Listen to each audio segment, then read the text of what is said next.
అందరికీ నమస్కారం అండి. నవజనార్దనలో గుడికి వేళ మార్నింగ్ మేము బయలుదేరాము. ఇక్కడ 4వ క్షేత్రం కింద ఆలమూరు క్షేత్రం రావటం జరిగింది. ఇక్కడికి వచ్చిన తర్వాత ఈ స్వామివారిని చూస్తుంటే కన్నుల పండుగగా మాకు అనిపించింది. ఇక్కడికి వచ్చిన తర్వాత ఇంకొక విషయం తెలిసింది మాకు. 4 శనివారాలు వచ్చి 4 ప్రదక్షిణాలు చేసి మనం ఏదైతే మనసులో కోరిక ఉన్నదో ఆ కోరికని మనం కోరుకుంటే మనకి జరుగుతుంది అనేటువంటి తెలిసింది. అంటే మేము ఇన్స్టాగ్రామ్లో కానీ యూట్యూబ్లో కానీ ఫేస్బుక్లో ఇలాంటివన్నీ చూసిన తర్వాతని మేము రావడం జరిగింది. 2 టైమ్స్ మేము రావడానికి ప్రయత్నం చేసినా రాలేకపోయాం. స్వామివారి దర్శనం చేసుకుంటానికి ఈ టైం మాకు భగవంతుడు అనుగ్రహించాడు కాబట్టి ఈ రోజుని రావటం అనేది జరిగింది.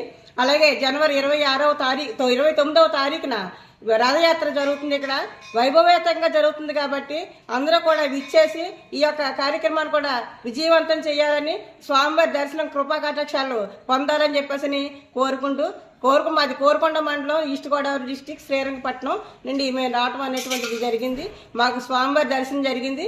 మీకు కూడా ఈ విధంగా జరగాలని చెప్పేసి మనస్ఫూర్తిగా కోరుకుంటున్నాం.